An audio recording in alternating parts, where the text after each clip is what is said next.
Bolzon, médico clínico infectologista da Unifesp e também sou responsável pela Clínica Doutor Diagnóstico de Atibaia. Os principais transmissores da febre amarela no ambiente silvestre são dois mosquitos chamados de hemagogos e sabetes. Esses mosquitos transmitem a doença para os macacos e também para pessoas que entram no ambiente silvestre que podem contrair a doença.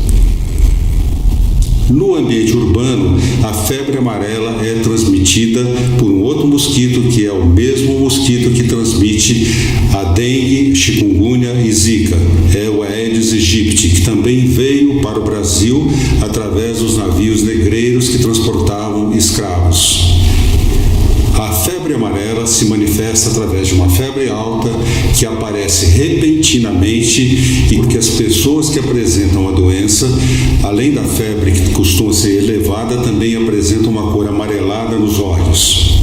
Após a picada do mosquito que transmite a doença, existe um período chamado de incubação, que demora em torno de 10 a 14 dias mais ou menos.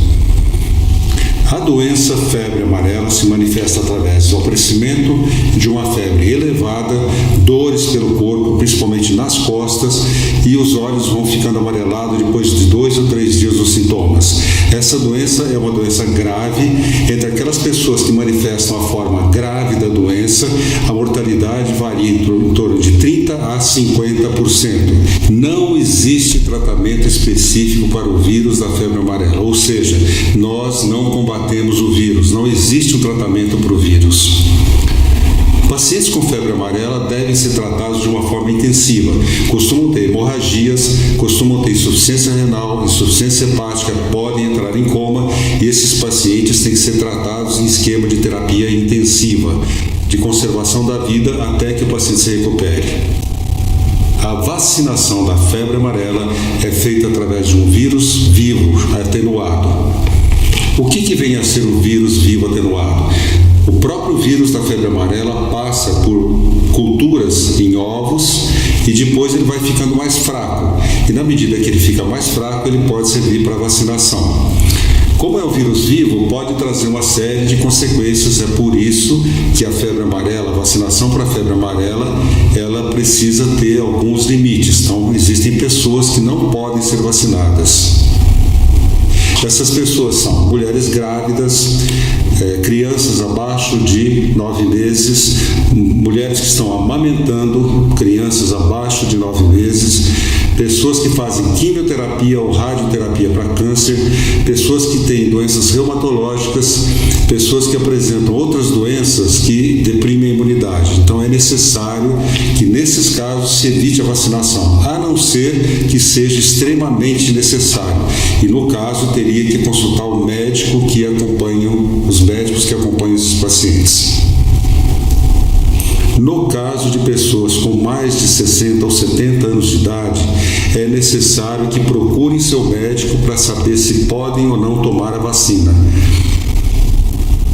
A dose fracionada, 1/5 da dose habitual, já foi testada em epidemias na África e o que se obteve uma imunidade que durou no mínimo 8 anos. Então não há necessidade de se tomar a dose plena. Pode ser até que esse tempo de proteção que a vacina fracionada oferece seja muito maior do que a gente tem hoje.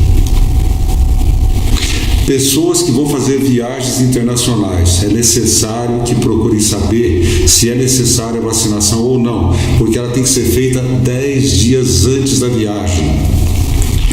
Não há necessidade de pânico em relação à vacinação da febre amarela. O que existe hoje é uma delimitação de áreas onde a doença está ocorrendo em macacos ou pessoas ou seres humanos, e essas pessoas próximas estão sendo vacinadas. Com isso, você acaba limitando a disseminação. da disseminação da doença. O macaco também é uma vítima da febre amarela, tanto quanto o ser humano. É só observar o número de macacos que morrem da febre amarela. Os macacos são sinalizadores e não devem, de forma alguma, serem sacrificados. Além de ser um crime ambiental sacrificar macacos, o que acaba ocorrendo é que você não consegue marcar a região onde tem a febre amarela, em primeiro lugar, e, em segundo lugar, sacrificando macacos, o mosquito vai procurar possivelmente o ser humano para poder se alimentar.